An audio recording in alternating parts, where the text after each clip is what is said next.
এটাই করি। হ্যাঁ, এই বুথেই দিই ভোট। বাড়ির সবাই এই বুথেই দেয়। সবারই নাম। তোমার নাম আছে? এমনি কিছু ভয় দেখানো যায় না ওখানে? ভোট দেন কোথায়? আমার ছোটা এটা জালালপুরে ঘুরতে যায়। রামকৃষ্ণ আইভিএফ সেন্টার, মা হওয়ার স্বপ্ন পূরণ।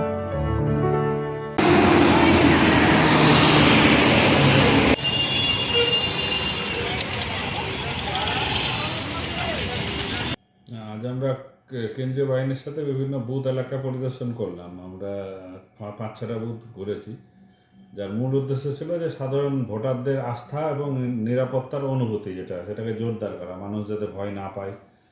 আমরা কিছু সংবেদনশীল বাড়িতেও গিয়েছি যেখানে মানে ভালনারেবল ভোটার আছে, তাদের সাথেও কথা বললাম। আমাদের বার্তা একটাই, যে প্রতিটি ভোটার যেন নির্ভয়ে নির্বিঘ্নে নিজের ভোটাধিকার প্রয়োগ করে। কোথাও কোনো ভয় বা চাপের পরিবেশ নেই। হ্যাঁ, প্রশাসন বা নিরাপত্তা বাহিনী আমরা সবসময় প্রস্তুত আছি। সকলকে অনুরোধ করছি যে সবাই যেন শান্তিপূর্ণভাবে ভোট প্রক্রিয়ায় অংশগ্রহণ করে, এই ভোট গণতন্ত্রের যে উৎসব সেটাকে সফল করে। ঠিক আছে, বা আমাদের ভোট আমাদের সবার অধিকার, এটি অবশ্যই প্রয়োগ করুন নির্ভয় এবং সচেতন।